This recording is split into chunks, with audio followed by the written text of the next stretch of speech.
Hello, hello, hello, hello. How are you doing? Once again, it is the NCCR podcast, and we're your hosts. My name is DeVandis Smith. Alongside me is none other than the great one, Miss Kim Matson. How you doing, Miss Kim? I'm good. How are you? Tired much? Just a wee bit, you know. Got a little project going. Yeah. The lighting crew is here, and so they're installing lights, you know. And so, this time next Sunday, maybe we'll be talking about the lights. How good everybody looks sitting in church when they're Yeah. being filmed and Yeah. photographed. Yeah, it would definitely help with the photography. You know, candid Then camera. you just have to work on your angle. Just get your good side. Yes. Hey, hit that like button, subscribe, so you can stay up with the latest with Kim and I. We'll try to bring you the latest and greatest of the recap. We'll try. We'll try. We'll do our best, you know. Hit that button, hit that like button. And if you are brave enough, you could text the show. Tell us how you really feel. Yeah. No takers as yet. None. I think they're afraid of you. See that face right there? It's that face right there. They're afraid of it. I'm harmless. Yeah, okay. Unless I'm in a South situation in a parking garage. South Tacoma Queen come out on it. Why are you texting that dumb question? Did you read the Bible? What you hear? Would you like to rephrase? All right, Kim, let's jump into this podcast here Let's today. do it. It was It was very different. Well, it wasn't Steve Spear. It was not Pastor was Molly. Steve. It was our good. I thought Molly nailed this, in my opinion. Well, truth be said, I don't want to, gas her up or anything. Make her head, inflate her head any bigger. But yeah, she did okay. Yeah. Yeah, she did okay. I was on the edge of my seat. Yeah, Molly, you did a fantastic job. And thank you for abiding in God, because it came out. And so she has some great things that make you go, I didn't think of it that way. Yeah. You know what? That's a me good as well. idea. I might incorporate that, so Yep. kudos. And that's what I think a good message is. It makes you think and Do I have room for reassess. that? Yes. Is that something I'd like to explore? Yeah. Exactly. What was one of the things that stood out to you out of the message, or several? Well, I mean, she talked about the 9 spiritual temperaments or / ways to abide, which I'm going to go through real quickly. I'm not going to land on any one of them, but you might want to land on one or two. Naturalist, intellectuals, sensates, not senseis, Sensei. traditionalists, ascetics, activists, Okay. caregivers, Uh-huh. enthusiasts, Ooh. and contemplatives. Contemplatives. Contemplative. I believe I said that correctly. These are easy to find in your Google search, so feel free to go in there. And Molly also, I saw a lot of people taking pictures of the barcodes and just the slides that she had up, which was super cool. I 'cause thought she that also, was very great. yeah, with the she referenced interaction. 3 Yeah. different books as well, which are, if you didn't catch them, you can go back and take a gander at those. But, abiding, and of course we know that means to remain or stay. And it parallels with, excuse me, the vine and a branch, right? Yeah. If we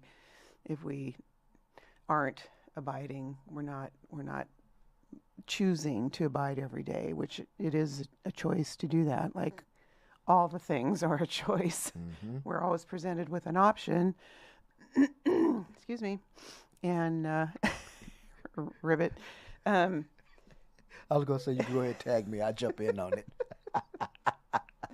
And we can choose to abide on a daily basis. Yeah. And one of the key takeaways that I really was just like and you see it every day. And when she said this, I was like, yeah, the naturalist, right? And because we always look at the wonders, the splendor that he has created for us. Right. And one of the best one to me in the state of Washington is every time I drive south, I look Mm-hmm. and I see that big, magnificent, glorious mountain. But you know how many people drive south and don't even give that the time of day? Yeah. Because maybe they're not naturalists. Or maybe like they're not yourself. abiding. True. Because when you abide in there, like you were saying, you're grafted in.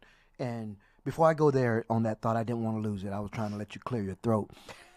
But the one thing I liked about what she did, she referenced books, Mm-hmm. but she always brought it back to the man, Christ. Yep. She always brought it back to Christ. Yep. And I really, really, really, chef kisses to that. You can have all the books you want, but if it's not Christ or talking about Christ. Well, you just filled your head with some knowledge, but if, Yeah. if you don't put it into practice, then you're just book smart. Yep. You're not And- heart smart. And that's one of the key things about what we try to do here and what we preach here and what we see the disciples doing. Getting out there, okay, we got the knowledge, now let's go out and do something with this knowledge. Yeah. Well, and I like too how she, for me, I didn't think about 9 particular spiritual ways to abide, but I know that people learn differently. Mhm. There's visuals, and people have to hear things and see things, and there's a many different ways. You use all your senses, and some people use them all. Some people use 1 or 2, and I thought that listing the 9 temperaments was really cool because I feel like I've been some of those, or maybe I want to be some of those. And she made a point of saying too that you don't have to be one. You can be one, and that's great. Great, yeah. But you can also segue into another, and the more you dive into this and the things that kind of surround these different temperaments, you might find something that you haven't done before. And to your point, Kim, as you get deeper in your walk with Christ, you might start out as a traditionalist, Right. right? Yeah. Like you was talking about. Yep. You started out in one way, and then I'm gonna tie 2 sermons together here. When Pastor Steve was saying every 5 years you change, Mm-hmm. right? And as you change with your walking with God, right, your temperaments will change. Well, And you should expect that. I Yeah. mean, you shouldn't be surprised if all of a sudden you think, I really think I want to try or do that now for some, for some reason. yeah, I feel a different way about that. yeah, I mean, I came from a traditional church, and when I came here, it was like a rock and roll church to me. I've never actually, as it turns out, been to a rock and roll church. But 30 years in one spot and then coming here, it was a big change for me. yeah. And I had to kind of work my way into that. I'm still not a real aggressive Oh boy. worshiper, and I know Oh, boy. I know that you could show me some things that would probably make my hair curl. But it's okay. It's okay if that's where you came from, or that's your Exactly. style, because it's okay to have a different style than somebody, as long as you're in the gospel and you're following the word of Christ. You can pray with your hands in the air. You can pray with your hands in your lap. You can do whatever that thing is that moves you to be in the word. So exactly. it's You okay. can take deep breaths and just, and releasing, Yep. deep breath that are calming you, that calmness. And that's where you want to be. You want to be in a place of calmness with God. Yeah. But I was thinking about one of our friends, Steph. She was in New York, and she was like, hey, I want to go to Harlem to this church. And our friend, she took her to the church and stuff. And Steph like, oh my God, it's about to jump off now. Our friend looked at her like, it hasn't jumped off already? Because she wasn't used to that style of worship, and it's the certain beat that when you hear it coming from Kojic background, you know it's about to jump off. And you've already been there for 2 hours. Yeah. And and the thing about it, right, the drummer, he'll just hit that bass, boom, boom, then hi-hat, boom, boom. then you see the congregation just getting the They're feeling just and stuff. starting. Here we And go. you're like, it's about to jump off. It's about to jump off. Boom, boom, boom, boom, boom. The bass guitar getting it. Boom, boom, boom, boom, boom, boom, boom, boom. And man, it's just, oh yeah. Yeah. Oh yeah. That And sounds you know, awesome. and like you were saying, you're a traditionalist, right? And so we had to tailor back, you know, because you don't want to be a distraction, Mm-hmm. but you still want to, you know, to plug into God and worship, Right. you know. Right. Well, and then she had a few Bible verses, John 15, 5 through 7 and 9 through 11, and then Matthew 11, 28 through 30, which is where Jesus invites those who are weary and burdened to come and find rest in him. And I think that any number of these temperaments, or all of them,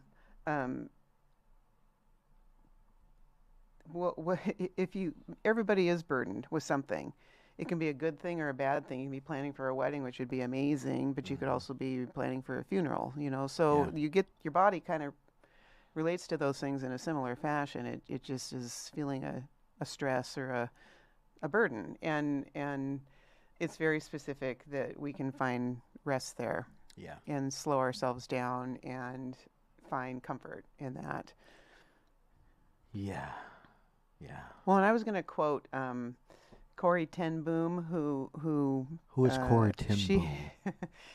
She and her family harbored Jewish people during the Holocaust. And she's author, and she's you know, you should also look her up if you're not aware of who she is. But one of her quotes, she's got many pretty inspiring things that she said, but if the devil can't make you sin, he'll make you busy. Ooh. So. Which kind of struck me as a yes, because as we've talked about many times, it's not God who moves and gets in the way of feeling calm and centered. It's always us that does something wackadoodle to change the dynamic. Yeah.